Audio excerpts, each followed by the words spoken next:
भागीदारी अभियान में राष्ट्रीय स्तर पर 2 करोड़ रुपए का पुरस्कार जीतने वाले बाड़मेर जिले को लेकर सोशल मीडिया पर फैलाई जा रही भ्रामक सूचनाओं का जिला प्रशासन ने सिरे से खंडन कर दिया।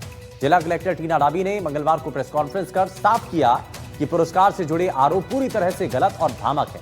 कलेक्टर टीना डाबी ने कहा कि राष्ट्रपति द्रौपदी मुर्मू द्वारा नवंबर 2025 में प्रदान किया गया यह पुरस्कार पिछले कुछ सालों में स्वीकृत जल संरक्षण कार्यों के आधार पर दिया गया है।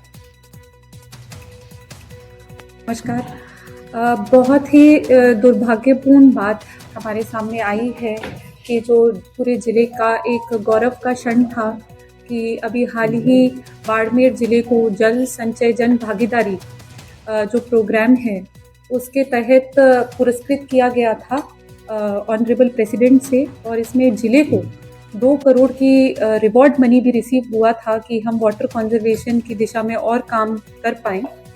इसको लेकर कुछ सोशल मीडिया पे पोस्ट हो रहे हैं और उसमें कंप्लीटली बेसलेस, पूरी ही तरीके से मिसलीडिंग और भ्रामक चीज़ें लिखी गई हैं जो वास्तविकता से बहुत दूर है। जो एक पोस्ट हमारे संज्ञान में आया है उसके विषय में हम चर्चा करना चाहेंगे।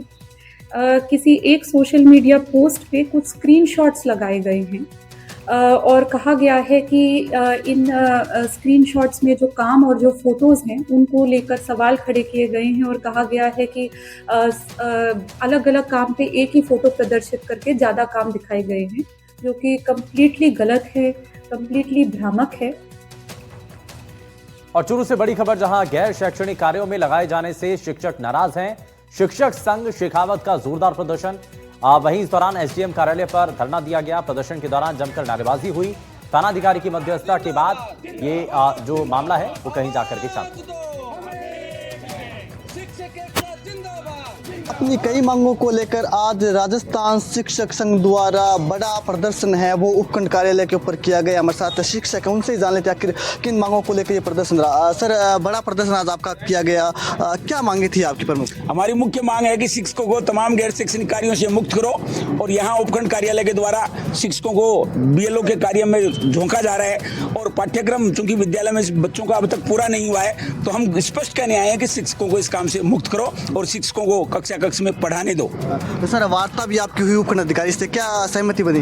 15 फरवरी तक का समय मांगा है कि 15 फरवरी तक एसआईआर का काम चल रहा है। उसके बाद कार्यालय जब भी फ्री होगा आपकी मांगों पर गंभीरता पूर्वक विचार किया जाएगा और 100% आश्वस्त किया गया कार्यालय के द्वारा कि निश्चित रूप से हम अन्य कार्मिकों को इन शिक्षकों की जगह लगाकर शिक्षकों को मुक्त करने का प्रयास करेंगे। क्योंकि आज भी आपका बड़ा प्रदर्शन था, यदि आगे भी आपकी मांगों को नहीं माना गया, यदि सहमति के ऊपर नहीं रहे प्रशासन, तो आगे क्या रणनीति रहेगी आपकी? प्रशासन भी इन सब चीजों को समझता है कि अब विद्यालयों में परीक्षा का समय है, ये कोई धरना कंटिन्यू करने की स्थिति में नहीं है। इस तरह के समय को ध्यान में रख के शिक्षकों पर प्रताड़ित करने का ये माहौल बनाया जा रहा है। लेकिन हम कार्यालय को बताना चाहते हैं कि हम हमारे परीक्षा का कार्य भी संपादित करेंगे, और यदि कार्यालय की हठधर्मिता इसी तरह जारी रही तो निश्चित रूप से कार्यालय के आगे बेमियादी पड़ाव डालने के लिए भी हम तैयार हैं।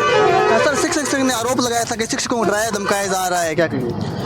बिल्कुल, यहाँ एसडीएम ऑफिस में कुछ बाबू बैठे हैं और एसडीएम साहब खुद भी इनको आए हुए 2.5 महीने का टाइम हुआ है। तो हमारी एक मुहिम है कि गैर शैक्षणिक कार्य नहीं करेंगे, क्योंकि सार्वजनिक शिक्षा को बचाने के लिए शिक्षक है वो विद्यालयों में पढ़ाना चाहते हैं, और एसडीएम ऑफिस वाले ये चाहते हैं कि भाई वो हमारा काम करें, चाहे उनका कोर्स अधूरा रहे। 1 महीने पहले परीक्षा हमारी हो रही है तो उसकी चिंता हमारे को है। तो जिन बीएलओ ने ज्वाइनिंग नहीं की है तो सारे बीएलओ को डराने के लिए उन्होंने 17 सीसी का नोटिस दिया है, और हमने आज स्पष्ट कह दिया उनको कि शिक्षक डरने वाला नहीं है, हम हमारा कोर्स पूरा करवाएंगे और किसी भी हालत में बीएलओ काम नहीं करेंगे। अन्य कार्मिक उपलब्ध हैं, उन अन्य कार्मिकों को लगाया जाए, अन्य कार्मिक उपलब्ध नहीं है तो हम सहयोग करने के लिए तैयार है एसआईआर का। इस चीज पर गंभीरता से विचार करें। सर, कि ये अध्यापक थे और पदाधिकारी थे राजस्थान शिक्षक संघ शेखावत के, इनका कहना है कि आगे भी हमारी मांगों को लेकर सकारात्मक रुख है, यदि प्रशासन में नहीं रहा तो हमारी ओर से आंदोलन है वो किया जाएगा। एनडीटीवी के लिए चूरू के सरदार शहर से गजेंद्र सिंह।